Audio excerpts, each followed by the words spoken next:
Good evening भाई, सभी को गुड इवनिंग। आवाज़ आ रही है? आवाज़ आ रही है, एक बार बताएंगे।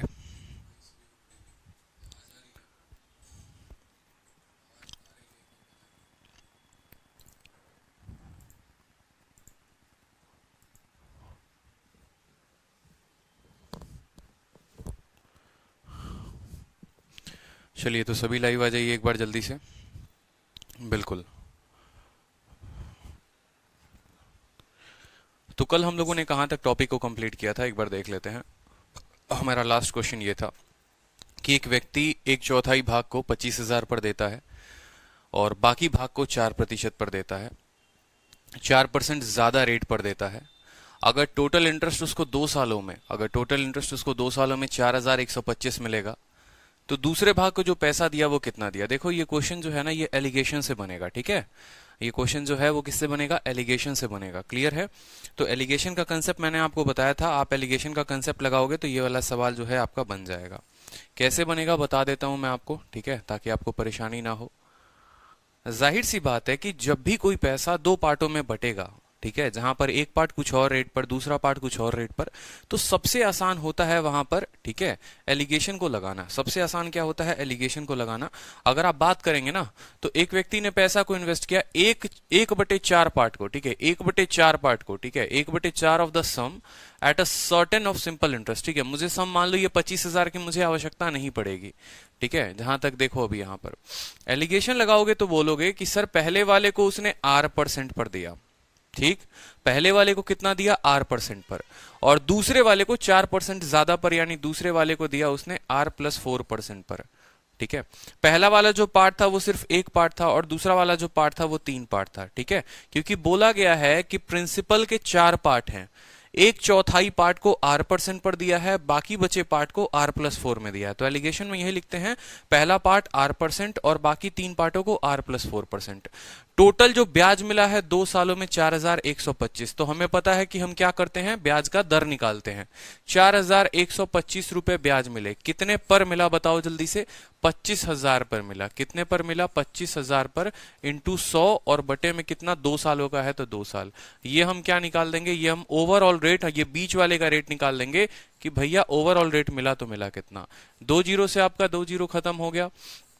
5 से 8 बार में 40, ठीक है, 2 बार में 10 और 5 बार में 25। 5 से काटोगे तो 50 बार में जाएगा, फिर 5 से काट लो 10 बार में, ठीक है, 16 25, ठीक है, और भी 5 से जाएगा, 5 से 2 बार में, 5 से 3 बार में और 3 बार में, 33/4 हो जाएगा। कितना हो जाएगा? 33/4%। 33/4%। एक पार्ट को R%, दूसरे को R+4 में, पहला पार्ट 1 भाग है, दूसरा पार्ट 3 है। ओवरऑल जो मिलेगा वो मिलेगा 33/4। आपको पता है जब नीचे बट्टे में 4 आता है तो क्या करते हैं, ऊपर जो है सबसे 4 को गुना कर देंगे, यानी ये 4R हो जाएगा, ठीक है, और ये भाई साहब ये भी 4 से मल्टीप्लाई हो जाएंगे तो ये इतने हो जाएंगे। या मल्टीप्लाई नहीं करना है तो रहने दो, कोई दिक्कत की बात नहीं। यहां तक किसी स्टूडेंट को दिक्कत है? कोई भी दिक्कत? पहला पार्ट R%, दूसरे को R+4 पे, ठीक है, ओवरऑल मिला जो हमें 33.4, 33/4, और ये रहा। आपको मैंने हल करने का सबसे आसान तरीका बताया है। क्या बताया? R×1। क्या बताया था? R×1 जमा R+4×3, ठीक है, R+4×3 भाग दे देंगे, किससे भाग देंगे? 3 जमा 1 4 से दे देंगे, तो ये बराबर हो जाएगा किसके? बराबर हो जाएगा आपके 33/4 के। बराबर हो जाएगा किसके? 33/4 के। 4 से आपका 4 खत्म, 1 आर यहां पर है, 3 आर यहां पर है, तो हो जाएगा 4R। 4×3 12, 12 उधर से घटेगा तो हो जाएगा आपका 21। कोई दिक्कत? तो आर का जो मान आएगा आएगा 5.2, ठीक है। कितना आ रहा है आर का मान? ठीक है, 21 3 4 3 12 गया ना आपका, 3 से 2 1, 3 से 1 2, सही है। तो 4 पचे 20, ठीक है, और 4 2 के 8, 5.25% जो होगा इसका आंसर होगा 5.25%। अब बोलोगे सर इसके ऑप्शंस तो देखो, इसका अगला सवाल जो है वो सेम ही सवाल है। अगर आप देखोगे ना तो क्वेश्चन में मिसप्रिंट है, थोड़ा करेक्ट कर लेना आप लोग। जो अगला क्वेश्चन है वो सेम ही क्वेश्चन है, सेम दिया हुआ है। क्वेश्चन नंबर जो है 67 68 सेम है। 67 के जो ऑप्शंस है वो गलत हैं। एक्चुअल ऑप्शंस जो होंगे वो ये होंगे, और इसी वजह से 5.25% जो होगा वो आंसर सही होगा। तो यहां पर इसके सारे ऑप्शंस गलत हैं, ठीक है, ये मिसप्रिंट हुआ है क्वेश्चन, आप इसका ऑप्शन डाल लीजिए 5.25%, 5.25%, 67, ठीक है। अच्छा 5.25% तो आपको आर की वैल्यू आ गई, एक मिनट, 5.25% आपको आर की वैल्यू आ गई। बोला गया है the rate at which the second some was given, second को आप r+4 में दिए हुए थे, यानी इसमें 4% जोड़ देंगे तो 9.25%। अब सही है, ठीक है ऑप्शन, तो 9.25% जो होगा वो हमारा करेक्ट आंसर होगा। ठीक है, सवाल को मैं समझा देता हूं। मान लो हमारा मुन्ना था, मुन्ने के पास कुछ पैसे थे, 25,000 रुपए थे। उस पैसे के 1/4 भाग को उसने r% पर दिया, ठीक है, और बाकी 3/4 भाग को उसने कितने पर दिया, उससे 4% ज्यादा पर दिया। पूरा जो ब्याज मिला इतना मिला 2 सालों में। तो हम हमेशा एलिगेशन लगाते हैं, तो एलिगेशन में हम देखते हैं कि जो भी हमें ब्याज मिला है उसका रेट क्या है। तो रेट का फॉर्मूला होता है सिंपल इंटरेस्ट बटे प्रिंसिपल इंटू 100 अपॉन टाइम। हमने देखा ओवरऑल इतना मिला है, ठीक है। तो इसको r माना, इसको r+4 माना, 33/4 को बीच में रखा। और ये प्रिंसिपल के पार्ट्स होते हैं कि किस रेशियो में आपने पैसे को दिया है, पहले को 1 पार्ट, दूसरे को 3 पार्ट। जब हमने इसको हल किया r×1 r+4×3 ये हमारा हल करने का तरीका होता है, तो r की वैल्यू 5.25% आई। लेकिन हमसे बोला गया जो दूसरा वाला पार्ट था ना, दूसरा वाला पार्ट, उसका वैल्यू क्या है, यानी इसमें 4 जोड़कर 9.25% बता देंगे। तो ये क्वेश्चन सही है, इस क्वेश्चन में कोई दिक्कत नहीं है। आप इसको 67 को करेक्ट है। 68 नंबर क्वेश्चन को आप काट दो क्योंकि सेम क्वेश्चन रिपीट हो गया है, आपको सेम क्वेश्चन आपका रिपीट हो गया है, ठीक है, सेम क्वेश्चन रिपीट हो गया है। हाँ, अगर इस सवाल में ये आपसे बोलता what is the rate at which the first sum, अगर इसको करेक्ट कर लो, करना ही है तो फर्स्ट सम का पूछा जाता ना अगर आपसे, कि पहली राशि को कितने दर पर देते हैं आप, पहले वाले को, ठीक है। तो निवेश की गई द्वितीय नहीं पहली, निवेश की गई द्वितीय नहीं पहली, पहली राशि की ब्याज दर क्या होगी, तो पहली राशि की ब्याज दर जो है वो 5.25 है, 5.25 और दूसरे की 9.25। तो अगर इसी सवाल में करेक्शन करके हम फर्स्ट कर दें, यहां पहली कर दें, तो हमारा उत्तर 5.25% हो जाएगा, ठीक है। आदित्य शर्मा बोलते हैं सर आपने 4 ऐड क्यों किया है, क्योंकि देखिए ये हमारा पहला राशि है, ये हमारा फर्स्ट है और ये हमारा सेकंड है। हमसे बोला है दूसरे वाले पार्ट को आपने जो इन्वेस्ट किया उसका रेट क्या है। अगर आप देखेंगे तो आप सवाल में खुद पढ़िए, बोला गया है the simple interest and the rate, ठीक है, यहां बोला गया है ना 1/4 eight a certain rate of simple interest and the rest का मतलब दूसरा वाला पार्ट एट 4% हाइयर रेट। तो अगर ओरिजिनल रेट 5.25 था तो दूसरे वाले का रेट जो है वो इससे 4% ज्यादा है, ठीक है। चलो नेक्स्ट क्वेश्चन देखो, यहां पर नेक्स्ट टाइप आ गया आपका, बड़ा ही प्यारा टाइप है, concept of equal simple interest, ठीक है, बराबर साधारण ब्याज का कंसेप्ट, ठीक है। ऐसे सवालों को आप सेकंडों में उड़ा दोगे, ऐसे सवालों में टाइम नहीं लगेगा आपको, ठीक है। सर क्लास नोट्स कहां से मिलेगा, चैप्टर के खत्म होने के बाद क्लास नोट्स मिलेगा। हार्दिक कहते हैं सर DI अरिथमेटिक में कराओगे एडवांस के बाद, अरिथमेटिक और एडवांस के बाद डाटा इंटरप्रिटेशन कराऊंगा, आप चिंता मत करो, ठीक है। अरिथमेटिक के बाद एडवांस शुरू करूंगा मैं। 1:3 कैसे आया, पवन यादव 1:3 कैसे आया, समझिएगा बात को, इस लाइन को पकड़िए जरा आप। अगर इस लाइन को पकड़िए तो क्या बोला, invested 1/4 of the total sum, ठीक है। अगर मान लो कि 4 पार्ट है, मान लो 4 रुपए हैं, एक व्यक्ति 1 रुपया खर्चा करता है, तो दूसरा वाला कितना करेगा, 3 ही ना करेगा भाई, ठीक है। आपके पास 4 रुपए हैं, आपने एक बैंक में एक R% के दर से 1 रुपए खर्च कर दिए, तो आपके पास कितना बचा, 4 में से आपने एक तो खर्च कर दिया, बचेगा तो 3 ही ना, तो वो 3 जो है उसको उससे 4% ज्यादा पे लगाओगे, इस वजह से ये 1:4 हो गया। अगर 1/5 बोलता तो यहां पर 1 आता और यहां 4 आता, 1/8 बोलता तो यहां 1 आता, यहां 7 आता, समझ रहे हो। 2/6 बोलता या 2/7 बोलता तो टोटल पार्ट 7 हो जाते, जिसमें 2 ये खर्च करता और 5 ये करता। अगर मान लो 2/7 पार्ट बोलता ना, कि पहला वाला 2 पार्ट 60 पार्ट, ठीक है, तो पहला वाला हो जाता हमारा 2 पार्ट और दूसरा वाला हो जाता 7 में से 2 गया 5 पार्ट। क्लियर है, ठीक है। तो हम रेशियोज को कैसे लिखते हैं एलिगेशन में बखूबी बताया है आपको। चलिए, तो कंसेप्ट ऑफ सिंपल इंटरेस्ट में हम देखते हैं इक्वल एसआई का कंसेप्ट, ठीक है। होता क्या है कि यहां पर एक व्यक्ति होता है, अपने बच्चों को पैसे देता है, उनके खाते में पैसे जमा करता है, ठीक है, और बाद में कुछ समय के बाद सभी को बराबर ब्याज मिलता है। सवाल जितना लंबा होता है उतना आसान इसका सॉल्यूशन होता है, ठीक है, और सारे के सारे प्रीवियस ईयर के क्वेश्चन मैं आपको कराऊंगा, ठीक है। जैसे यहां पर देखो, ठीक है, फालतू की बातें कोई कमेंट बॉक्स में ना करे, पढ़ने आए हो पढ़ लो, ठीक है, कि ज्वाइनिंग कब लोगे, तो ये कब करोगे, तो वो कब करोगे, 1 घंटा है पढ़ा लेने दो, ठीक है, बाकी बातें बाद में कर लेना। व्हाट्सएप पे जो पूछना होगा पूछ लेना। सवाल देखो, a person invested a total of 9,000 in 3 part. 9,000 रुपए को 3 पार्ट में वो इन्वेस्ट करता है। पहले को 3%, दूसरे को 4% और फिर 6% सिंपल इंटरेस्ट पर। साल के अंतिम में बड़े ध्यान से समझो, साल के अंतिम में उसको बराबर ब्याज मिलते हैं तीनों केसेस से। तो बोला गया है कि भैया जो पैसा उसने 6% पर लगाया है वो पैसा है कितना। ठीक है, समझ में आई बात। सवाल में आपसे बोला है कि 6% पर, मतलब आप अगर हमारे समझ ले कि ये हमारे चौधरी जी हैं, ठीक है, और चौधरी जी के मान लो 3 सुपुत्र हैं, ठीक है, यहां पर 3 लोग हैं ना, ठीक है। चौधरी जी ने अपने तीनों सुपुत्रों को 3 पैसे दे दिए, 3 अलग अलग पार्ट में दे दिए। एक वाले को 3% पर दिया, दूसरे वाले को 4% पर दिया, तीसरे वाले को 6% पर पैसा दिया, ठीक है, पर एनम पर। 1 साल के अंत में, 1 साल के बाद चौधरी जी जब आते हैं तो देखते हैं भैया सभी का ब्याज बराबर हो रखा है, सभी का ब्याज बराबर हो रखा है। तो वो पूछते हैं बताओ 6% वाले को कितना रुपया दिया था आपने, ठीक है। कहां पूछा गया है, CHSL 16/10/2020 को। तो अब अगर सेम सवाल आ जाए 16/10/2021 को तो बताओ कोई दिक्कत होगा? क्योंकि भैया CHSL का पेपर तो अभी होने वाला है, जो बाकी शिफ्ट के रह गए हैं, सीजल के भी रह गए हैं, और सेम सवाल देखने को मिलेगा, इसकी गारंटी मैं आपसे बताता हूं, ठीक है। तो अभी ही पढ़ लो ताकि अगर CHSL का फॉर्म भरे हो तो कम से कम क्लियर तो हो जाएगा, ठीक है। सवाल बन तो जाएंगे, तो थोड़ा देख लो अब अच्छे से। ऐसे केसेस में क्या होता है, देखो साधारण ब्याज बराबर, जहां ये वर्ड पकड़ना, आज के बाद सवाल में बस ये वर्ड को पकड़ना है, ठीक है। हमेशा आपको ये वर्ड पकड़ना है कि ही रिसीव इक्वल, इंग्लिश वाले पकड़ेंगे equal interest in all 3 cases, बराबर का ब्याज तीनों केस में, और इंग्लिश हिंदी वाले, ठीक है, और हिंदी वाले यहां पर पकड़ेंगे उसे तीनों मामले में समान ब्याज प्राप्त हुआ। जहां पर ये वर्ड आ जाए ना, इक्वल इंटरेस्ट, इक्वल साधारण ब्याज, तो आप समझ जाइए कि कंसेप्ट ऑफ सिंपल इंटरेस्ट पे काम कर रहा है, concept of equal simple interest, बराबर का साधारण ब्याज, कोई दिक्कत की बात नहीं। मतलब यहां मान लो पहले वाले का ब्याज अगर S1I है, ठीक है, यहां समझेंगे, यहां समझाता हूं। पहले वाले को अगर SI1 ब्याज मिलता है, दूसरे वाले को SI2 ब्याज मिलता है, और तीसरे वाले को SI3 ब्याज मिलता है, तो ये तीनों ब्याज आपस में बराबर हैं। इसके पहले हम क्या पढ़ रहे थे, हम पढ़ रहे थे जो टोटल ब्याज होगा वो बराबर होगा पहले के, दूसरे के और तीसरे के। टोटल ब्याज जो होगा वो इन तीनों के बराबर होगा, ठीक है, टोटल ब्याज जो होगा वो इन तीनों के बराबर होगा, पहले पढ़ रहे थे।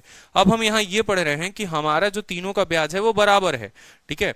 ब्याज बराबर होने का मतलब क्या है, ब्याज का फॉर्मूला अगर आप रखेंगे तो SIO का मतलब क्या होता है, P1, ये अपना रेट R1 से देगा, ये अपना टाइम T1 से देगा, बटे 100 बराबर, ये भाई साहब अपना P2 प्रिंसिपल पे R2 रेट के हिसाब से T2 समय तक पैसा देंगे, तो P2 T2 R2, आप ऐसे भी कह सकते हो P2 R2 T2 बटे कितना 100। और तीसरे वाले का क्या हो जाएगा, तीसरे वाले का हो जाएगा P3 R3 T3 बटे 100। ये हमारा हो जाता है ब्याज का इक्वल का कंसेप्ट, कि अगर किसी को ब्याज बराबर मिले यानी उसका प्रिंसिपल रेट और टाइम, क्योंकि सिंपल इंटरेस्ट का formula P into R into T बटे 100।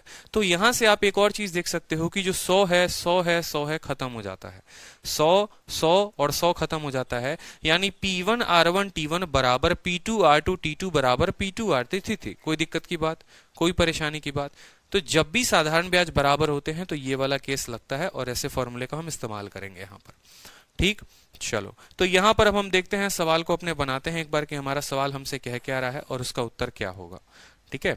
मान लो कि पहले वाले सुपुत्र को उसने, मान लो एक पार्ट पहले वाले के लिए 1 लिखता हूं मैं, ठीक है। पहले वाले ने कितने परसेंट के लिए, देखो यहां पर हर बार, ठीक है।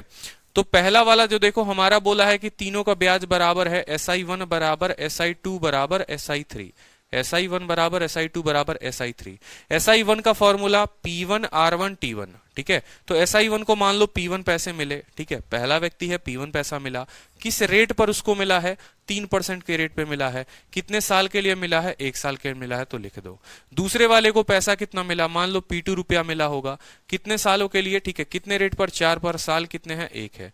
तीसरे वाले को जो पैसा मिला वो P3 मिला, किस रेट पर मिला बताओ जल्दी से, 6% पर, और समय कितना, 1 साल।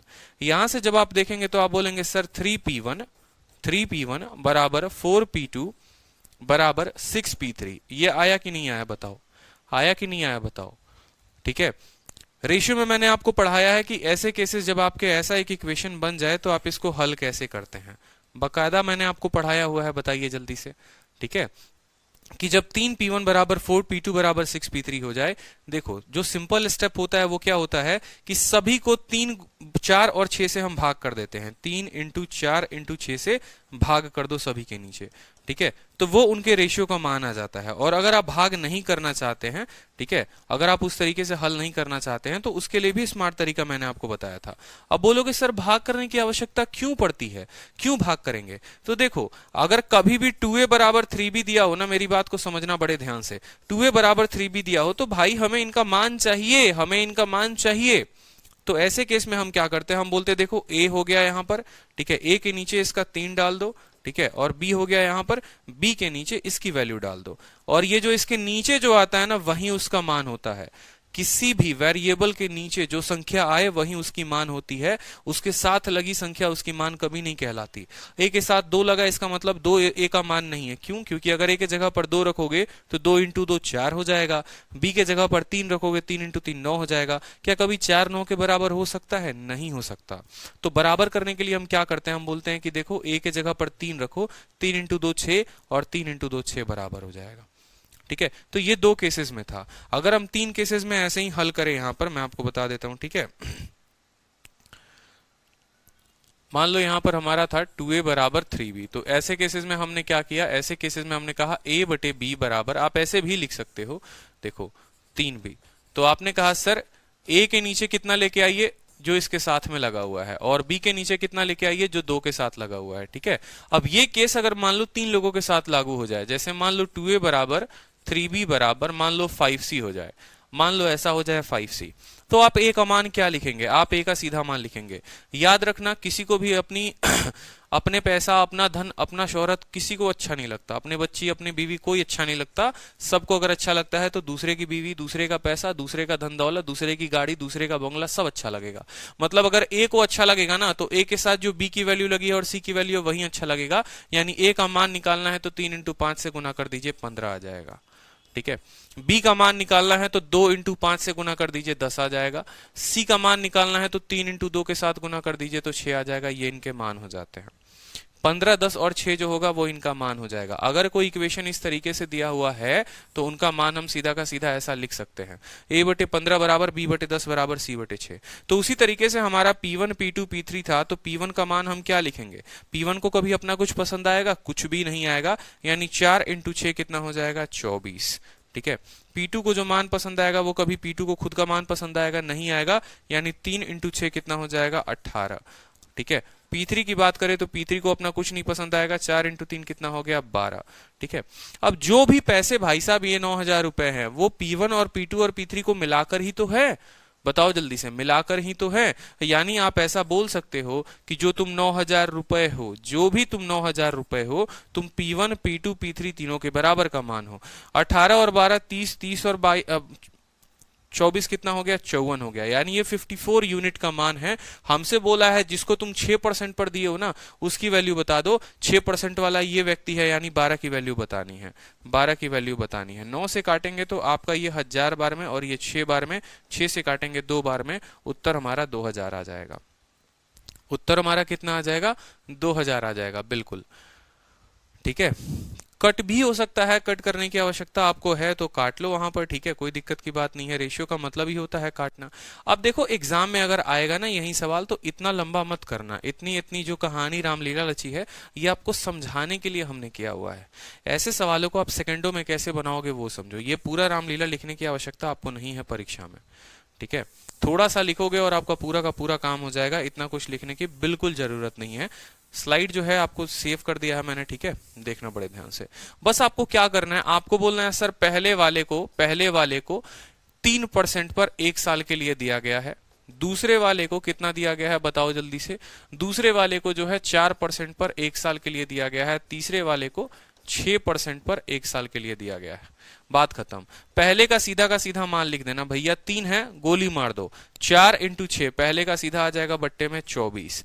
दूसरे वाले को अपना छोड़कर सबका पसंद आएगा, 3 और 6 पसंद आएगा, यानी 18, ठीक है। और तीसरे वाले का सीधा लिख दो, क्या हो जाएगा, अपना छोड़कर बाकी सबका पसंद आएगा, 4 इंटू 3 कितना हो गया, 12। ठीक है, तो इस तरीके से आप बोलोगे सर ये जो 9,000 रुपए हैं, ये जो 9,000 रुपए हैं, ये कितने का मान है, 18, 12, 30 और 54 का मान है। हमें निकालना कितने का है, हमें 12 का निकालना है। आप 9 से काटिए 6 बार में, 6 से काटिए 2 बार में, 2,000 आप उत्तर टिक कर देंगे। तो असल में स्टेप करना इतना ही होता है, लेकिन आपको मैंने यहां पर पूरा का पूरा बेसिक बताया कि कैसे ये आया है, ताकि ये आपके माइंड में फिट रहे। रटो ना, कम से कम पूरा समझो कि भाई क्यों P1 R1 T1 को हम इक्वल करते हैं। रीजन समझ में आया कि नहीं आया, बताओ जल्दी से। ठीक है, कोई कष्ट किसी को कहीं पर भी, ठीक है, बिल्कुल। हाँ सर 12 कैसे आया, बिल्कुल, तो यहां 12 कैसे आया समझिएगा। P3 के पास क्या है, P3 के पास, P3 अगर वैल्यू लेगा तो क्या लेगा, 4 इंटू 3 यानी 12 लेगा। P2 अगर वैल्यू लेगा तो 3 इंटू 6 18 लेगा। P1 वैल्यू लेगा तो 4 इंटू 6 कितना लेगा, 24 लेगा। अब एक आधा सवाल और प्रैक्टिस करोगे ना तो और बुद्धि खुलेगी थोड़ी सी। ठीक है, जैसे इस क्वेश्चन को देखो, यहां पर क्लियर है, बहुत शानदार। ठीक है, सम ऑफ 27,000 को डिवाइड किया है दो पार्ट में, ए और बी के पास। ठीक है, कि इस तरीके से पहले वाले का 15% such that the simple interest at a rate of 15% per annum on A and B after 2 year and 4 year respectively is equal। मतलब दोनों को दिया है 15% के दर पर, एक को दिया है 2 साल के लिए और दूसरे को दिया है 4 साल के लिए, कोई दिक्कत की बात नहीं है। और दोनों का ब्याज बराबर है, यानी अगर हम मान लो कि ये हमारा व्यक्ति ए है, ठीक है, तो ये ए का मूलधन हो गया, पी हो गया कि नहीं हो गया, बताओ।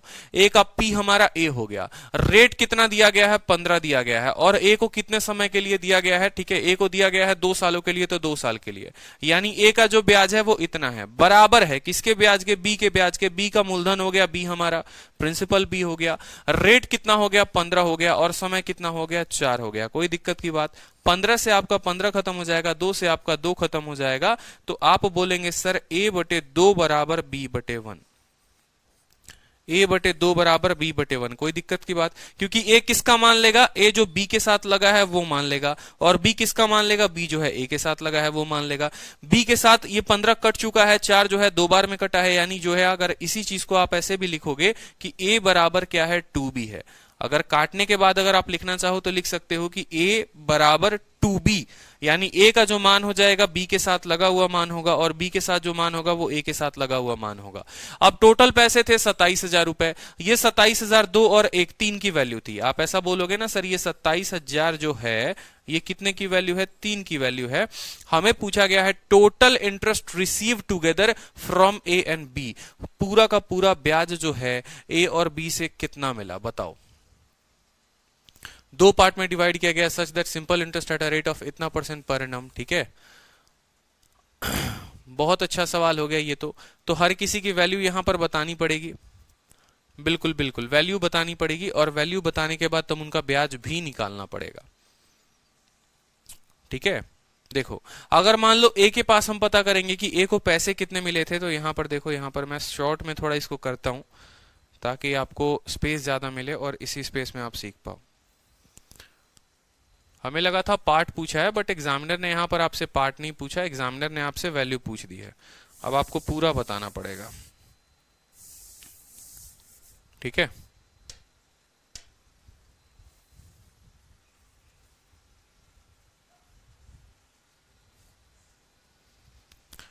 सवाल में आपसे बोला है कि दोनों को बराबर का ब्याज मिलता है। ठीक है, total interest receive from together, तो आप आराम से बोलो कि भैया ए को पैसे दिए 15% के पैसे दिए 2 सालों के लिए, बी को पैसा दिया 15% पर 4 सालों के लिए। 15 से 15 खत्म, 2 से 2 खत्म। ठीक है, तो A/2 बराबर आ गया सर B/1। कोई दिक्कत की बात, यानी अगर हम ए का पैसा बताएं, ए को पैसा कितना मिला, तो बोलोगे सर जो 27,000 है वो कितने का मान है, 2 और 1 3 का मान है। ए को कितना पार्ट मिला है, 2 पार्ट मिला है, यानी उसको 18,000 रुपए मिले हैं। ए को 18,000 रुपए मिले हैं। ठीक है, टोटल पैसा 27,000 है, अगर ए को 18 मिला तो बी को कितना मिला, बताओ जल्दी से। बी को मिला 9,000 रुपए। कोई दिक्कत की बात, कोई परेशानी की बात बताओ, यहां पर कोई परेशानी की बात। ठीक है, कोई परेशानी की बात। ये तो मैंने आपको सॉल्व करके बताया कि अगर आपका कल के दिन क्वेश्चन में यही क्वेश्चन में आ जाता कि बताओ किसको किसको कितने रुपए मिले, तो आप बता सकते थे कि दोनों का ब्याज बराबर, यानी दोनों का मूलधन का रेशियो 2:1 में है। 3 का मान 27,000, एक का मान 9,000, 2 का मान 18,000 और एक का मान 9,000, तो इतने इतने रुपए दोनों ने लिए हुए थे। अब आपसे एग्जामिनर क्या बोलता है, आपसे एग्जामिनर ये बोलता है, ठीक है, कि भैया एक को 15% पर दिए हैं, ठीक है, और दूसरे वाले को कितने परसेंट पर दिए हुए हैं, 15% पर। पहले को 2 साल के लिए, दूसरे को इतना टोटल इंटरेस्ट। तो एसआई टोटल आप लगाना चाहो तो लगा दो, फिर मैं आपको शॉर्टकट भी बताऊंगा। एसआई टोटल बराबर क्या होता है, एसआई टोटल बराबर होता है SI1 प्लस SI2। अगर बेसिक से बनाओगे तो यही होगा। टोटल वाला का कंसेप्ट क्या होता है, टोटल ब्याज मिलेगा पहले वाले से और दूसरे वाले से। पहले वाले के पास कितना रुपए है, 18,000 रुपए है, तो आप बोलोगे सर 18,000 रुपए किस रेट पर दिया था आपने, 15% के रेट पर दिया था, ठीक है, और कितने सालों के लिए दिया था, 2 सालों के लिए, बटे 100, ये पहले का ब्याज हो जाएगा। दूसरे वाले को कितने रुपए दिए थे, 9,000 रुपए दिए थे, कितने सालों के लिए दिया था, 15% पर 4 सालों के दिया था, ये दूसरे वाले का आपका ब्याज हो जाएगा। कोई दिक्कत की बात। पहले हम लोगों ने उनका पैसा निकाल लिया कि उनको पैसे मिले थे तो कितना कितना मिला था, फिर बाद में हमने यहां पर देखा कि भैया टोटल हमसे ब्याज पूछा गया है, तो पहले वाले का ब्याज भी निकालना पड़ेगा, दूसरे वाले का भी निकालना पड़ेगा, जोड़कर बताना पड़ेगा। तो आप यहां से हल करोगे तो आपका 2 जीरो से 2 जीरो खत्म हो जाएगा।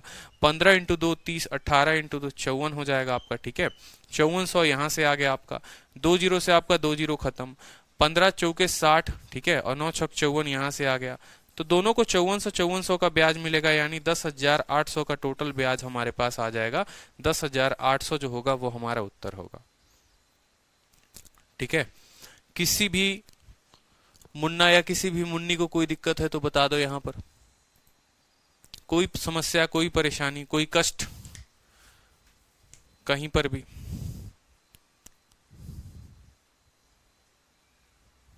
बताओ। अब इसका शॉर्टकट मेथड भी देख लो यहां पर। ये एक बेसिक अप्रोच हो गया, ये एक बेसिक अप्रोच हो गया इस सवाल को करने का। लेकिन मैं आपको बताऊंगा कि अगर आप परीक्षा में हो तो आप कभी जिंदगी में ऐसे मत बनाना, क्योंकि शुरू में सीखने के लिए आपको इतना करना पड़ेगा। अब जो है आप इसको एकदम एडवांस में, रफ्तार में, राफेल के स्पीड से उड़ाओगे, और कैसे उड़ाओगे वो भी देख लो, ठीक है, कैसे उड़ाओगे वो भी देख लो। बड़े ध्यान से समझना आपको, ठीक है, बड़े ध्यान से समझना। राफेल के स्पीड से उड़ाने वाला राफेल मेथड मान लो यहां पर। जरा खुद मुझे एक बात बताओ कि एक पैसा है यहां पर, 27,000 रुपए है, ठीक है।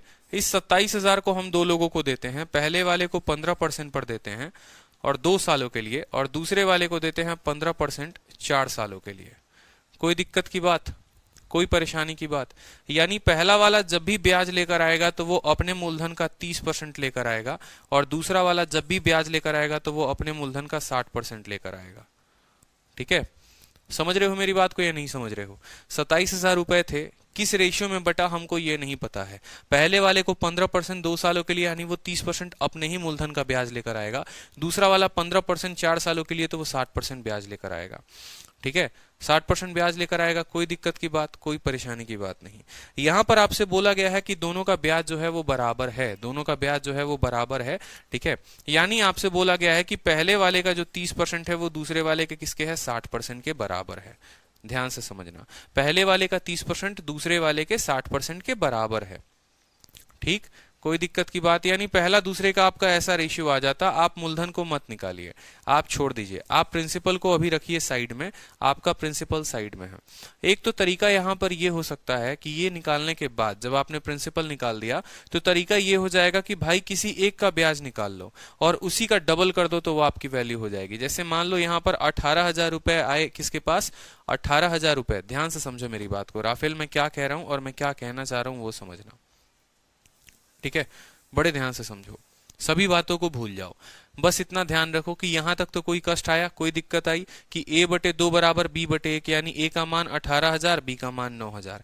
आपसे कल के दिन बोलता है परीक्षा में, तो आप सीधा सीधा देखो कितनी चीजों को स्किप कर सकते हो, कितना कुछ लिख सकते हो, समझना मेरी बात को। 3 स्टेप में आंसर लेकर आओगे। और कैसे लेकर आओगे, 2 व्यक्ति हैं, दोनों को बराबर रेट पर पैसा दिया गया है, यानी रेट से कोई फर्क नहीं पड़ने वाला है, जो भी ब्याज आएगा वो सिर्फ समय के कारण आएगा। मेरी बात को समझिएगा, अगर मैं पहले व्यक्ति को भी 10% पर दे रहा हूं और दूसरे व्यक्ति को भी 10% पर दे रहा हूं तो रेट में कोई डिफरेंस आया ही नहीं, यानी जो भी अंतर आएगा वो उसके समय की वजह से आएगा। यानी पहले वाले को आपने 2 सालों के लिए दिया हुआ है और दूसरे वाले को 4 सालों के लिए दिया हुआ है, यही इनके मूलधन का जो है अनुपात हो जाएगा, यानी A/2 बराबर B/1 हो जाएगा।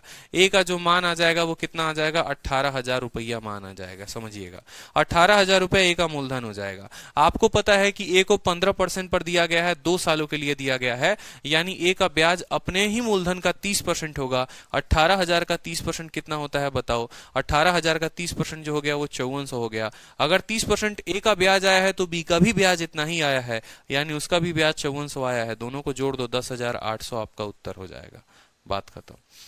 ठीक है, जब रेट बराबर होता, आप खुद सोचो ना, बोलोगे सर यहां पर जो रेट है वही रेट है, तो भैया रेट तो रेट से कट ही जाएगा, तो लिखकर समय क्यों बर्बाद करोगे? 15% है, 15% है तो क्या फायदा लिखने का? कोई फायदा नहीं है। यानी ए का 2 साल बराबर बी का 4 साल, A/2 बराबर इतना, ए का मान 18,000। ठीक है, 18,000 का 60% निकाल दो, वही उत्तर हो जाएगा, या 30% निकाल के दोगुना कर दो तो उत्तर हो जाएगा। क्लियर है? बताओ बताओ जल्दी से।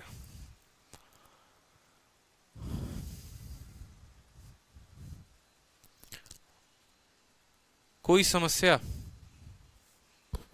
बताइए। मौज कर दी सर। ठीक है, तो जब भी 2 लोगों का होता है ना पैसा बराबर, तो उतना बुद्धि नहीं लगाते, सीधा सीधा समय है तो समय का रेट लिख दो बराबर में, बात खत्म हो गया भाई। ठीक है, और एक का ब्याज निकाल के दूसरे के लिए डबल कर दो। अब इसी तरीके से एक सवाल देखो, 8,680 रुपए को आपने बांटा है कितने लोगों में? 3 लोगों में।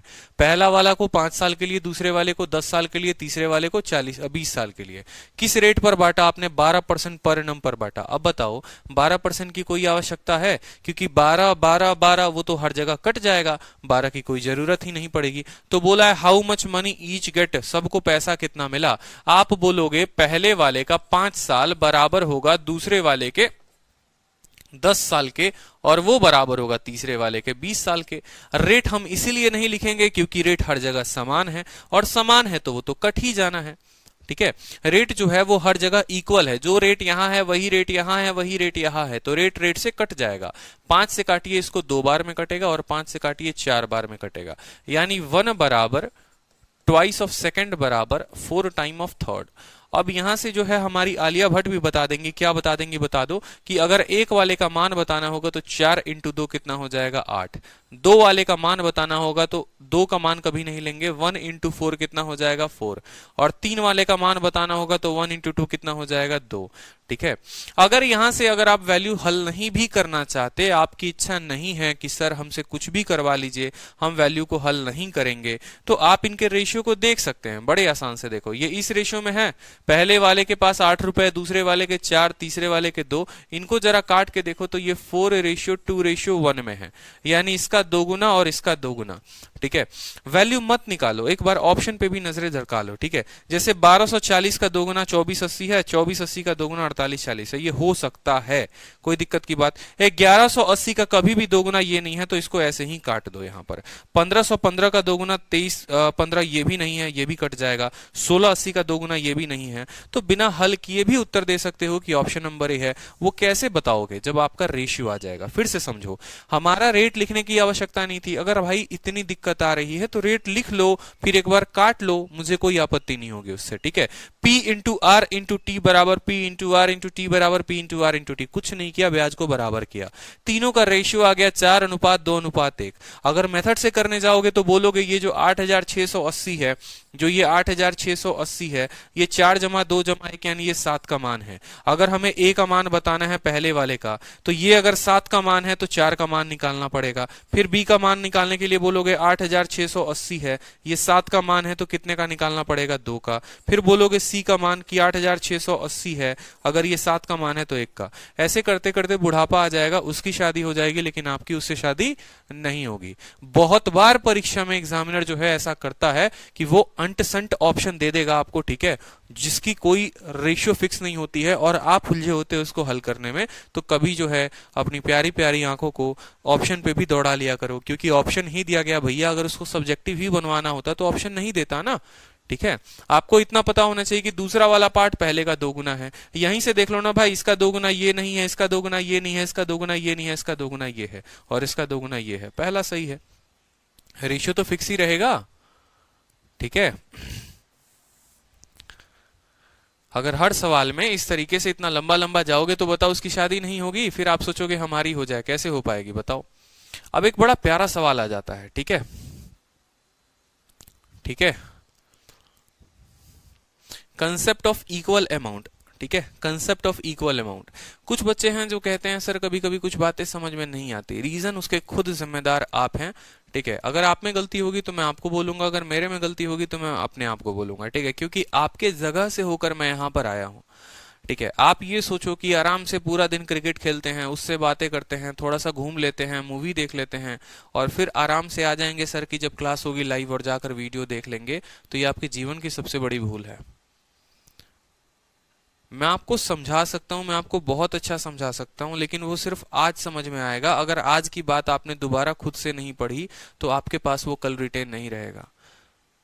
धरती में कोई सब कुछ आपसे छीन सकता है, लेकिन आपसे आपका ज्ञान नहीं छीन सकता। इसीलिए मैं बार बार बोलता हूं कि जब भी क्लास अटेंड करो, पिछली क्लास को जरूर देखो। मुझे क्या फर्क पड़ता है, मैं आऊंगा, पढ़ाऊंगा, चला जाऊंगा, कोई बात नहीं, सिलेक्शन लेने वाले अपना ले लेंगे, लेकिन आपके वजह से मैं अगर कहीं ना कहीं बोलूं तो मैं आप लोगों के लिए जीता हूं यहाँ पर।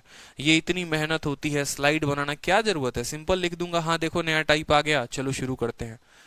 लेकिन इतना क्यों? ताकि आपको इंटरेस्टिंग सेशन लगे, आपको थोड़ा मजा आए पढ़ने में। जिस मैथ से आप नफरत करते थे उससे अब नफरत ना करो, घर पर जाओ, थोड़ी प्रैक्टिस करो, थोड़ा मजा आए। क्या है, सिंपल इंटरेस्ट का बराबर ऐसा ही कुछ भी तो नहीं है, रेट और टाइम का गुना ही बराबर होता है, और कोई दिक्कत की बात ही नहीं है। तो समझना पड़ता है ना आपको, थोड़ा सा जो है आप खुद से भी घर पर प्रैक्टिस किया करिए। आप शीट नहीं लगाएंगे, अगर आप नोट्स नहीं बनाएंगे, कहीं ना कहीं आप खुद से जो है, तो उसके जिम्मेदार आप होंगे, ठीक है। अब देखो, जैसे हम साधारण ब्याज में पढ़ते हैं, तो हम साधारण ब्याज में क्या क्या पढ़ते हैं? एक हमारा मूलधन होता है, दूसरा हमारा ब्याज होता है, और तीसरा मिश्र धन होता है। इंग्लिश में बोले तो प्रिंसिपल, सिंपल इंटरेस्ट, और हमारा हो जाता है अमाउंट, ठीक है। 3 बातें होती हैं, बड़े ध्यान से समझिएगा। प्रिंसिपल के बारे में पढ़ते हैं, साधारण ब्याज के बारे में पढ़ते हैं, और अमाउंट के बारे में पढ़ते हैं, ठीक है। रिलेशन बड़ा प्यारा निकलता है कि भैया मिश्र धन यानी अमाउंट बराबर क्या हो जाता है, प्रिंसिपल प्लस सिंपल इंटरेस्ट, ठीक है, प्रिंसिपल प्लस सिंपल इंटरेस्ट। और इसी को अगर हम प्रतिशत में लिखते हैं तो आपने ये भी पढ़ा होगा कि जो प्रिंसिपल रहता है वो हमेशा 100% रहता है, और साधारण ब्याज जो होता है मान लो वो RT% होता है। RT% कहने का मतलब इसी प्रिंसिपल का RT% होता है, ठीक है। जैसे एक एग्जाम्पल दूं मैं यहां पर, तो उस एग्जाम्पल से और क्लियर हो जाएगा। मान लो मेरे पास प्रिंसिपल जो है वो 100 रुपए है, ठीक है, रेट मेरे पास 5% है, और समय मेरे पास 2 सालों के लिए है, तो आपका उस केस में अमाउंट क्या होगा? आपका उस केस में अमाउंट क्या होगा? आप बोलोगे सर प्रिंसिपल अगर अपने आप का 100% है ना, तो अमाउंट जो हम निकालते हैं वो कितना निकालते हैं? ब्याज निकालेंगे कि सर 1 साल का ब्याज 5%, 2 सालों का ब्याज 2%, तो 10% तो हमारा ब्याज हो गया। 100% मूलधन है, देखो ये मूलधन जो है ना, ठीक है, अमाउंट बराबर क्या होता है यहां पर? देखो इसी केस में कंसीडर करो तो प्रिंसिपल कभी भी 100% रहेगा, और जो ब्याज हो जाएगा वो हो जाएगा रेट इंटू टाइम, यानी 5 इंटू 2 10% हो जाएगा। यानी अमाउंट हमारा कितना होता है? 110% होता है। तो अगर 100 की वैल्यू दी है तो हमें 110 की वैल्यू निकालनी होती है, ठीक है। तो पहले क्या हो रहा था कि अब पीछे के केसेस में जब आप पढ़ रहे थे तो आपको खाली ब्याज को बराबर करना था, अब आपको जो है वो अमाउंट को बराबर करना है। मतलब पीछे वाले और इस वाले में कोई ज्यादा फर्क नहीं आता है। बस पीछे वाले में जैसे मान लो कि आप, जैसे मान लो हमारे 3 पीछे वाले क्वेश्चन में क्या था कि ये हमारा मान लो मुन्ना है, ठीक है, और ये हमारा मान लो मुन्नी है, ठीक है। मुन्ना से याद आया, आज अलजबरा की बहुत ही खतरनाक सेशन कराऊंगा मैं यूट्यूब पर, ठीक है, जिसमें मुन्ना त्रिपाठी मेथड भी है, मुन्नी मेथड भी है, सब है। तो मान लो यहाँ हमारा मुन्ना हो गया, ये हमारी मुन्नी हो गई, और ये हमारे कालीन भैया हो गए। कौन हो गए? हमारे कालीन भैया हो गए। तो हम पीछे क्या पढ़ रहे थे कि 5% रेट से इनको 2 सालों के लिए पैसा दिया था, 10% रेट से मान लो इनको 3 सालों के लिए पैसा दिया था, और इनको मान लो यहाँ पर 4% रेट से हम 2 सालों के लिए पैसा देते हैं। ठीक है, अगर इसी चीज को मान लो यहां पर हम बोलेंगे कि इनका SI इक्वल है, इनका SI इक्वल है, तो उस केस में हम क्या लिखते हैं वो समझो। ठीक है, SI इक्वल के केस में हम ये लिखते हैं कि देखिए इनका जो ब्याज आएगा वो आएगा 10%। ठीक है, यानी 10% इनके अपने मूलधन का 1 पार्ट बराबर इनका ब्याज होगा 10 इंटू 3 कितना 30%। 30% इनके अपने पार्ट का, मुन्नी के पास जो भी पैसा होगा बराबर। ठीक है, इनका पार्ट होगा 4 इंटू 2 8%, 8% इंटू 3 बराबर। हम ब्याज में ये लिखते हैं, हम सिंपल सिंपल ब्याज में क्या करते हैं, SI इक्वल का मतलब रेट को टाइम के साथ गुना करके लिख देना, रेट को टाइम के साथ गुना करके लिख देना, रेट को टाइम के साथ गुना करके लिख देना। और ये 1 है वो उसका पार्ट, वो प्रिंसिपल बता रहा है, 2 मुन्नी का प्रिंसिपल बता रहा है, 3 कालीन भैया का प्रिंसिपल बता रहा है। लेकिन जब यहां पर हम एक नया कंसेप्ट लेकर आएंगे और हम बोलेंगे कि अब इनका ब्याज नहीं, अब इनका अमाउंट इक्वल हो गया। ठीक है, अब इनका ब्याज नहीं, अब इनका अमाउंट इक्वल हो गया, समझना बड़े ध्यान से। तो अमाउंट इक्वल का मतलब क्या हो गया, अमाउंट किससे बना है खुद बताओ। जो अमाउंट बना है वो प्रिंसिपल प्लस SI से मिलकर बना है। ठीक है, यानी 10% ब्याज आ रहा है उसके पास और 100% उसका खुद का मूलधन है, यानी अमाउंट इक्वल का मतलब हो गया सब में 100 जोड़ दो, 10 में 100 जोड़ दो तो 110% ऑफ फर्स्ट बराबर 130% ऑफ सेकंड बराबर 108% ऑफ थर्ड। यानी यही सवाल अगर बोला जाए कि मुन्ना को 5% के रेट पर 2 सालों के लिए, मुन्नी को 10% के रेट पर 3 सालों के लिए, कालीन को 4% के रेट पर 2 सालों के लिए, और जो है बाद में इनका अमाउंट बराबर हो जाता है, तो आप बोलोगे 5 इंटू 2 10, 10 ब्याज था, 100 मूलधन था, यानी 110%। पहले कालीन भाई मुन्ना के पास जितना भी पैसा है उसका 110% बराबर है, मुन्नी के पास जितना भी पैसा है उसके 130% के, और कालीन के पास जितना भी पैसा है उसके 108% के। क्लियर हुआ कि नहीं हुआ? इसको बोलते हैं अमाउंट इक्वल, इसको बोलते हैं अमाउंट इक्वल। बताओ, कल का LCM HCF बेस्ट सेशन था, धन्यवाद। आज आप लोग ऐसे ऐसे पढ़ोगे ना जबरदस्त तरीके, मतलब अलजेब्रा में। ठीक है, 3 दिन तक अलजेब्रा कराऊंगा, आज कल और परसों। ठीक है, और आज की सेशन बहुत ही लाजवाब होगी, दिल खुश करने वाला होगा। तो यहां पर सभी को मुझे लगता है क्लियर हो गया कि भैया ये अमाउंट इक्वल का कंसेप्ट क्या है। कोई एक भी स्टूडेंट ऐसा है, कोई एक भी स्टूडेंट ऐसा है जिसको क्लियर नहीं है? अभय पाल, अभिजीत माजुमदार, अभिषेक आदित्य, आकाश कुंडू, आकाश, बहुत लोग हैं यार इतने, ईशान जैन, काशिफ, कपिल वर्मा, कन्हैया कुमार, कंचन सैनी, खुशी कुमारी, लक्ष्मी कुमारी, लक्ष्मी प्रिया साहू, मनीषा, मोहम्मद, नीतू कुमारी, पल्लवी, कितने के नाम ले, जितने का नाम नहीं ले पाए, बहुत लोग हैं। तो बताइए आप सभी जितने स्टूडेंट यहाँ देख रहे हैं, जितने भी लाइव हैं, सभी को क्लियर है? एक बार क्लियर लिखकर बता दो। ठीक है, थोड़ा सा उंगलियों को कष्ट दे दो और एक बार क्लियर लिखकर बता दो कि सर क्लियर है। सभी स्टूडेंट बता दो।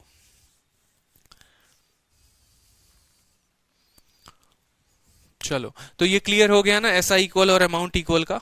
ठीक है, ऑल क्लियर। चलो, तो पहला क्वेश्चन मैं आपको दे रहा हूं amount equal pay. Amount equal का पहला क्वेश्चन है आपके सामने। कितने अभिषेक हैं सर? 4-5 अभिषेक हैं। ठीक है, चलो, तो पहला क्वेश्चन आपके सामने रहा कि 21,750 रुपए को हमने बैंक अकाउंट में इन्वेस्ट किया। ठीक है, मान लो कोई पर्सन है जो अपने बैंक में, एक व्यक्ति अपने 2 बच्चे जिनकी आयु है यहां पर, जिनकी आयु, ठीक है, आपके शीट में सही होगा, 9 वर्ष और 13 वर्ष है। ठीक है, कि बैंक खातों में 21,750 रुपए की धनराशि इस प्रकार निवेशित करता है ताकि 21 वर्ष की आयु होने पर 4.5% वार्षिक दर से इनको समान धन प्राप्त हो। तो छोटे बच्चे का जो भाग होगा वो क्या होगा? ठीक है, उसके पहले मुझे लगता है आपको ये क्वेश्चन कराना चाहिए। हाँ, ये क्वेश्चन सबसे पहले करो, इसके बाद वो सवाल करना तो ज्यादा अच्छा होगा। इस सवाल को पहले करो कि 23,790 को आपने 3 पार्ट में बांटा और इस तरीके से बांटा कि सभी को 5% रेट पर आपने पैसा दिया हुआ है। ए को भी दिया है, बी को भी दिया है, सी को भी दिया है। ए को 2 सालों के लिए, बी को 3 सालों के लिए, सी को 4 सालों के लिए। ठीक है, अगर सभी का अमाउंट इक्वल हो जाए, हमें कैसे पता कि भैया कंसेप्ट ऑफ इक्वल अमाउंट लगाएंगे? तो कंसेप्ट ऑफ इक्वल अमाउंट लगाने के लिए हमें सवाल में दिया होना चाहिए भाई, यहां पर लिखा हुआ होगा वही बताएगा आपको। ठीक है, तो बोला है कि ए को कितना रुपया का लोन मिला, तो सवाल को हल करो, बड़ा मजा आएगा। ठीक है। अमाउंट इक्वल का क्वेश्चन थोड़ा सा कैलकुलेटिव जरूर हो जाता है, लेकिन सुकून बहुत देगा जब बन जाएगा तो, क्योंकि ये अच्छे लेवल के क्वेश्चंस होते हैं और सीधा के सीधा मेंस में उड़ कर आते हैं। तो आपने कहा कि सर ये हमारा ए है, ये हमारा बी है और ये हमारा सी है। सभी को हमने 5% के रेट पर पैसा दिया हुआ है, तो यहां पर लिख लेंगे कि सभी को किस रेट पर पैसा दिया है, 5%, 5%, 5%। कितने कितने सालों के लिए, 2 सालों के लिए, 3 सालों के लिए और 4 सालों के लिए।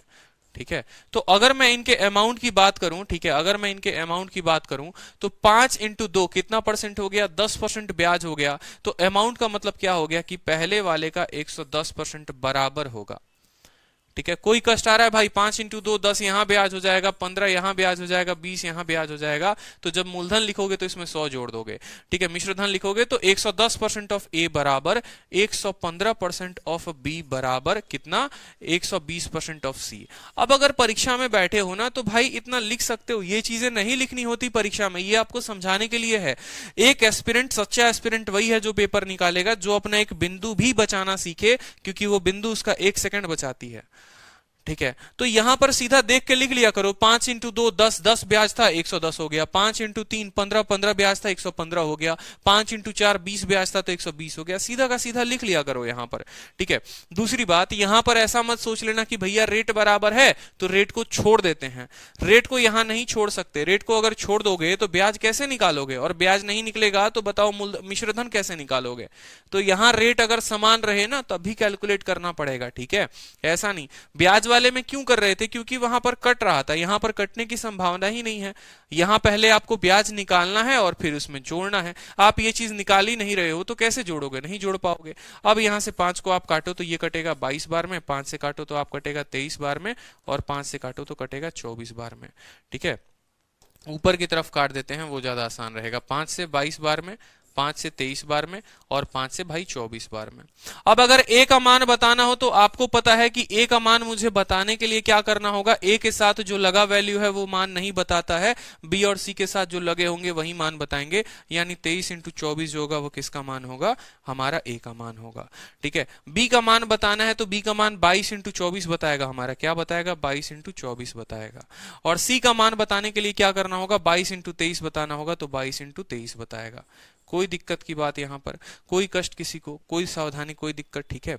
चलो, अब यहां पर आप जब इनको मल्टीप्लाई करोगे ना तो ये आपका ए का मान आ जाएगा, यहां मल्टीप्लाई करोगे तो बी का मान आ जाएगा, यहां मल्टीप्लाई करोगे तो सी का मान आ जाएगा। फिर उसी तरीके से, जिस तरीके से मान लो यहां पर 4 आ रहा था, 2 आ रहा था, यहां 1 आ रहा था पिछले सवाल में, और आप क्या बोल रहे थे, आप बोल रहे थे कि 23,790, 23,790 अगर 4, 2 और 1 की 7 की मान है तो 4 का मान निकाल देते थे, 2 का या 1 का, उस तरीके से। तो सेम यहां पर भी करोगे। ठीक है। लेकिन ऐसे आपका परीक्षा में लंबा समय चला जाएगा, तो मैं बार बार क्या बोलता हूं, थोड़ा ऑप्शन पर भी नजरें दौड़ाया करो। ठीक है। थोड़ा ऑप्शन पर भी नजरें दौड़ाया करो। बेशक यहां गुना करके निकाला जा सकता है, यहां भी गुना किया जा सकता है, यहां भी किया जा सकता है, लेकिन सोचो जो ए है ना, ए का जो भी वैल्यू होगा, हमसे क्या बोला गया है, ठीक है, ए को पैसा जो मिला वो कितना मिला, और ए का देखो तो ए जो है ना वो 23 इंटू 24 है। यानी अगर मान लो कि आप बोलोगे, समझना मैं जो कहना चाह रहा हूं, मैं बोल रहा हूं कि 23,790 अगर मान लो ये कुछ पार्ट की वैल्यू है, कुछ भी पार्ट हो, इनको जोड़ने पर कुछ XYZ यहां आ जाए, और हमें किसकी वैल्यू निकालनी होगी, ए की, यानी हम उसको 23 इंटू 24 से गुना करेंगे। यानी ए का जो भी ऑप्शन होगा वो किसका मल्टीपल होगा, 23 एक प्राइम नंबर है तो 23 का तो मल्टीपल जरूर होगा। 23 से काट के देखो यहां पे, अगर आप इसको 23 से काटोगे तो 23 का कितना होता है, 23 दूनी 46, ठीक है, और 46 का कितना होगा, 92 होगा, 92। ठीक है। 23 से कौन संख्या कट रही है, ये जरा काट के एक बार देख लो कि 23 से अगर हम काटने चले तो किसको कटेगा। ठीक है भाई, 23 से काटो यहां पर। ठीक है। 23 का 3 गुना 69 हो जाएगा यहां पर, 14 में से 9 गया 5, ठीक है, 7 में से 1 गया इतना, ठीक है, 150, और 23 का हमारा हो जाएगा 5 3 15, 5 2 10, 7 3 21, ठीक है, 82 50, देखेंगे एक बार, 8250, ठीक है, 8280 कौन कट रहा है, 23 से कौन सा कट रहा है, 8280 को काट के देखना जरा 23 से, 8280 बटे 23 आप काटो, 23 का आपका 3 गुना 69 हो जाएगा, 12 से 9 गया 3, 7 से 6 गया इतना 138, 6 तिरके 18, ये आपका 23 से कट जाएगा, तो ऑप्शन नंबर बी जो होगा वो करेक्ट आंसर होगा। बाकी कोई भी ऑप्शन 23 से नहीं कट रहा है, ना आपका सी कट रहा है, ना आपका डी कट रहा है, ना आपका ए कट रहा है, तो ऑप्शन नंबर ए जो होगा वो, ऑप्शन नंबर बी जो होगा वो करेक्ट आंसर होगा। बाकी यहां पर समझो, मैंने आपको फिर से एक बार रिवाइंड कराता हूं मैंने क्या क्या बताया। ए को 5% 2 साल, बी को 5% 3 साल, सी को 5% 4 साल। ए की 10% की बराबर होगी, बी 15% और सी 20%, ये इनका ब्याज होगा। मूलधन ए का 110 बराबर बी के इतने बराबर सी का इतना। ए का मान निकालने के लिए बाकी दोनों संख्याओं का गुना, बी का मान निकालने के लिए बाकी दोनों संख्याओं का गुना, सी का मान निकालने के लिए बाकी दोनों संख्याओं का गुना। ठीक है, अगर आप इनको मल्टीप्लाई करना चाहते हो तो मल्टीप्लाई भी कर सकते हो। आप बोल सकते हो ए बटे 23 चौके 92 का 2 9 हाथ में, ठीक है, 23 दूनी 46 और 9 कितना हो गया 55, ए बटे 552 बराबर बी का आप करोगे तो देखो यहाँ पर 22 चौके 88 का 8 हो गया हमारा 8 हाथ में, 22 दूनी 44 8 52, 528 हो जाएगा। सी का वैल्यू करोगे तो देखो 23 दूनी 46 का 6 और 4 हाथ में, 23 दूनी 40 और 4 50, ये हमारी वैल्यू आ जाएगी। फिर आपको यहाँ पर टोटल बताना पड़ेगा। आप बोलोगे सर 23,790 जो है वो बराबर है 552 528 506 के, 500 500 500 1500, ठीक है, 1550 20 70 10 80 1586, ये कितने का मान है 1586 का मान है। आपको जो वैल्यू बतानी है 552 की बतानी है। जब आप इनको काटोगे तो फर्दर आपका जो वैल्यू आएगा 8280 आएगा। बिल्कुल, ये जो सवाल होते हैं ना माय डियर, ये जो सवाल होते हैं इक्वल अमाउंट के, ये एकदम लेंदी आते हैं। मैं आपको रीजन बताता हूं क्यों लेंदी आते हैं, क्योंकि भाई ये सीधा 100 से ऊपर का ही गुना करते हैं। इस बात को समझो, जैसे 2 बराबर 3 बराबर 4 होता है तो उनका गुना मुश्किल नहीं होता। इसीलिए मैंने आपको शुरू में ही कहा था कि इक्वल अमाउंट का क्वेश्चन कभी भी एग्जामिनर आपके प्री में नहीं देगा, देगा तो आपके मेंस में देगा लेकिन प्री में नहीं देगा। तो इक्वल अमाउंट का क्वेश्चन कभी भी मेंस में ही आता है, क्योंकि वो कैलकुलेटिव बनाता है, आपसे ज्यादा कैलकुलेशन करवाता है। ऐसा नहीं है कि इस सवाल में कैलकुलेशन है, इसके जितने भी टाइप होंगे वो सारे के सारे कैलकुलेटिव होंगे। इस बात को समझो, ठीक है, क्योंकि नीचे में बड़ी बड़ी संख्याएं आ जाएंगी, उनको गुना करना पड़ेगा। ठीक, अब चलो ये वाले सवाल पर आ जाओ, इसी तरीके से ये वाले सवाल पर आ जाओ। ठीक है, आ जाओ यहां पर। ठीक, 21,750 को आपको दो अलग अलग बैंक खातों में दिए गए हैं। ठीक है, एक के ये मान लो हमारा ए है और ये हमारा बी है। ठीक है, ए की जो उम्र है ना, ए की जो उम्र है वो 9 साल है और बी की जो उम्र है वो कितनी है 13 साल है। मेरी बात को समझिएगा बड़े ध्यान से। ठीक है, और इस तरीके से दिया गया है कि जब 21 साल उनके पूरे हो जाएंगे ना, जब उनके 21 साल पूरे हो जाएंगे तो बराबर पैसा मिलेगा। यानी इनके कितने साल पूरे होने पर, इनको 21 साल पूरा होने पर पैसा मिलेगा। यानी इस लड़का जब 9 साल था, ठीक है, ए जब 9 साल का था तभी उसके पैसे को बैंक में डाल दिया गया था और बोला गया था जब तुम 21 के हो जाओगे ना तब तुमको पैसा मिलेगा। यानी आप खुद बताओ कि ए का पैसा कितने सालों तक लगा रहा, तो 21 में से 9 यानी 12 साल तक ए का पैसा बैंक में जमा रहेगा। ठीक है, बी 13 साल का है और कहा गया है कि तुम जब 21 के हो जाओगे तब तुमको पैसा दिया जाएगा। यानी बी का पैसा कितने सालों तक बैंक में रहा है, 8 सालों तक बैंक में पैसा रहा है। कोई दिक्कत की बात, ये 12 सालों तक इसका पैसा रहा, 8 सालों तक इसका पैसा रहा। अब हम एक एक बात यहां पर लिखते हैं, किसने कितने रेट में दिया। ये ए हमारा ए हो गया, ये हमारा बी हो गया, समय जो है हमने निकाल लिया है। ठीक है, हमसे सवाल में क्या बोला गया है, बोला गया है कि भैया इसी रेट पर, ठीक है, they will get equal amount at age of 80 और रेट कितना है 4.5 है। तो दोनों को 4.5% पैसा जमा किया गया, दोनों ने 4.5% की दर से दोनों ने जमा किया। पहले ने कितने साल के लिए दिया था पैसा, 12 साल के लिए, और दूसरे ने कितने साल के लिए दिया था, 8 साल के लिए। आप गुना करो, 12 का 4 गुना 48 होता है और 12 का आधा 6 होता है, 48 6 54% इसका ब्याज आएगा। ठीक है, 8 का 4 गुना 32 और 8 का आधा 4 यानी 36% इसका पैसा आएगा। यानी कहीं ना कहीं जब वो बराबर हो जाएंगे, जब वो 21 साल के हो जाएंगे तो उनको तो बराबर का अमाउंट मिलेगा, और अमाउंट का मतलब होता है 100 में इसको जोड़ देना। तो 100 में जब आप 54 को जोड़ोगे तो बोलोगे 154% ऑफ ए बराबर 100 इसको जोड़ो 136% ऑफ बी। कोई कष्ट यहां पर, कोई दिक्कत यहां पर कि इसका 154% इसके 136% के बराबर होगा। ठीक है, काटना चाहो तो आप यहां से काट सकते हो, 6 से काटोगे 6 दूनी 12 नहीं कटेगा क्योंकि 3 से नहीं कट रहा है। ठीक है, 2 से काटो देखते हैं। ठीक है, 11 से भी नहीं कटेगा, तो 2 से काटोगे तो 2 से 7 बार में, और 7 बार में 2 से काटोगे तो 2 छक 12, ठीक है, और 2 अठे 16, ऐसे ही तो है ना, ठीक है, 2 छक 12, 2 अठे 16, कोई दिक्कत की बात नहीं। 77 और 68 का मुझे कोई कॉमन फैक्टर नहीं दिख रहा है कि कोई एक संख्या हो जिससे कटे, तो यहां पर आप बोलोगे कि सर ए का मान वही होगा जो बी के साथ लगा होगा यानी 68, और बी का मान वही होगा जो ए के साथ लगा होगा यानी 77। टोटल पैसा कितना है? 21,750 है। 21,750 कितने का मान है? 8 7 15 7 6 13 1 14 145 का मान है। हमसे किसका बोला गया है? हमसे बोला गया find the share of younger child. Younger का मतलब जो छुटकू था ना, वो छुटकू का पूछा गया है। तो छुटकू जो है, ठीक है, छुटकू कौन है? ए है, यानी उसका शेयर कितना है? छुटकू का शेयर जो है 68 है, ठीक है, कितना है? 68 है, तो हमसे 68 का मान पूछा गया है। सेम तरीके से यहां पर अगर देखोगे तो 68 का फैक्टर निकालो, ठीक है, 68 का कितना है आपको? 17 दूनी 34, 17 है। 68 का जो है, 68 का फैक्टर 17 हो गया। वो संख्या को देख लो जो 17 से कटती है। ऑप्शन नंबर ए जो है वो 17 से कटेगी, तो ऑप्शन नंबर ए जो है वो आपका आंसर हो जाएगा। देखो ए का मान जो भी होगा 68 है, 68 के फैक्टर निकालोगे तो 68 का मतलब 4 इंटू 17 होता है, यानी ए की जो भी वैल्यू आएगी वो 17 की मल्टीपल होगी। आपका ऑप्शन बी नहीं है, ऑप्शन सी नहीं है, ऑप्शन डी नहीं है, 17 का मल्टीपल एक ही है, तो वही निकाल सकते हो। और बाकी मान से हल करोगे तो ये भी कर सकते हो आप यहाँ पर, ठीक है, यहाँ पर इसको हल कर लो, ठीक है, हल करना चाहोगे तो आप इसको भी हल कर सकते हो, ठीक है। 9 पचे 45 के 5, ठीक है, 4 हाथ में 9 चौके 36, आप इसको हल करोगे तो ये भी आपका हल से निकल जाएगा।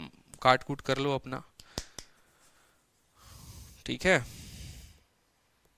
5 से काट लो ना, 5 दूनी 10, 5 नवा, ठीक है, 5 दूनी 10 और 5 नवा 45, 5 चौके 20 हो गया आपको, ठीक है, 5 3 15 हो गया, 50 25 हो गया, 0 हो गया।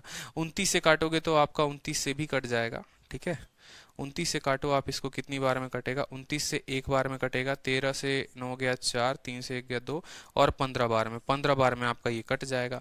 15 इंटू 68, 15 8 120 का 0, 12 हाथ में, 15 छक 150, 150 और कितना हो जाएगा, ठीक है, 15 छक 90 और 102, 10200 आपका उत्तर हो जाएगा, ठीक है।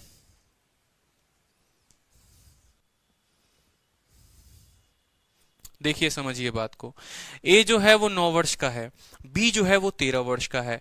दोनों को 21 साल होने पर पैसे मिलेंगे, यानी इसके पैसे 12 साल के लिए लगेंगे और इसके पैसे 8 सालों के लिए लगेंगे, ठीक है। 4.5% के दर से 12 साल के लिए जब देगा तो 54% ब्याज मिलेगा, 4.5% के दर से 8 सालों के लिए देगा तो 36% का ब्याज मिलेगा। दोनों का अमाउंट इक्वल है, यानी इसका 154%, इसके 136 के बराबर है। ए बटे बी का जो रेशियो आया 68 बटे 77 का आया, यानी आप यहां से कह सकते हैं, क्या कह सकते हैं, आप बोलेंगे कि ये जो भी अमाउंट होगा, आप यहां से अलग कर लो इसको, कि ये जो भी अमाउंट होगा 21,750, ये 68 जमा 77 यानी 145 का मान होगा। छोटे वाले का मान बताना है, यानी 68 का मान बताना है। 145 से ये जो पूरा का पूरा संख्या 15 बार में कटेगा, 15 का 8 गुना 120 का 0 लगा दो यहाँ पर, 12 आ गया, 15 का 6 गुना 90 और 12 102 हो गया, ठीक है, और एक 0 आपका लास्ट में आ गया, तो हो जाएगा उत्तर आपका। कोई दिक्कत की बात बताओ, क्योंकि एक 0 यहां पर बचा हुआ था ना, वो 0 हमने लगा दिया, 150 बार में कटेगा तो एक 0 हमारा आ गया, ठीक है। लेकिन अगर ऐसे ना करके सीधा यहीं से फैक्टर निकाल के देखते तो हो जाता। अब इसका एक तीसरा और लाजवाब क्वेश्चन है, ये क्वेश्चन मैं आप लोगों को दूंगा पहले, और फिर मैं आप लोगों को मिसलेनियस जो है वो मैं कराऊंगा, ठीक है, बिल्कुल। तो ये क्वेश्चन जो है आप लोग घर से करके लेकर आओ, ठीक है। इक्वल अमाउंट का क्वेश्चन है। इक्वल अमाउंट में ऐसे ही क्वेश्चन बनते हैं, इतना रेट इतना टाइम, इतना रेट इतना टाइम, डेटा बदल सकता है, जो कंसेप्ट होता है वो एक ही होता है। लेकिन एक आउट ऑफ द बॉक्स मैंने क्वेश्चन आपको दिया है, थोड़ा सा हटकर, जनरली किसी किताब में आपको नहीं मिलेगा, ये थोड़ा सा एडवांस लेवल बढ़ाकर मैंने दिया है। तो ये सवाल जो है आप घर से करके लेके आओगे, और कल मैं आपको यहीं से फिर शुरू करूंगा, ठीक है। कल की क्लास थोड़ी लंबी होगी, क्योंकि हमें मिसलेनियस को खत्म करना है किसी भी हाल में। जितने भी अनसेंट फंड क्वेश्चन होते हैं जो किसी टाइप पर नहीं होते हैं, रैंडमली होते हैं, तो कल की क्लास में मजा उसी को आने वाला है जिसने पहले से पढ़ा है। जिसने अगर पहले से नहीं पढ़ा तो कल की क्लास में बिल्कुल मजा नहीं आएगा, क्योंकि कहां पर कौन सा कंसेप्ट लग जाएगा वो आपको नहीं पता चलेगा, क्योंकि ये टाइप वाइज नहीं होंगे, रैंडमली कोई भी टाइप आ जाएगा, ये कोई टाइप हो गया, ये कोई टाइप हो गया, किसी भी टाइप पर ये क्वेश्चन मिल जाएगा, क्योंकि ये मिसलेनियस है। तो पढ़ लेना आज अच्छे से, समय भरपूर है, ताकि कल की क्लास में अच्छे से आंसर दे पाओ, ठीक है, बिल्कुल। ध्यान रखिए अपना, ठीक है, और बाकी क्लास को एंजॉय करते रहिए, जो आपके दोस्त हैं उनको बताते रहिए कोर्स के बारे में। और अभी यूट्यूब पर क्लास है, जिन्हें लाइव आना होगा अलजेब्रा में, ज़बरदस्त मज़ा आने वाला है, तो लाइव भी रहना, ठीक है। चलो।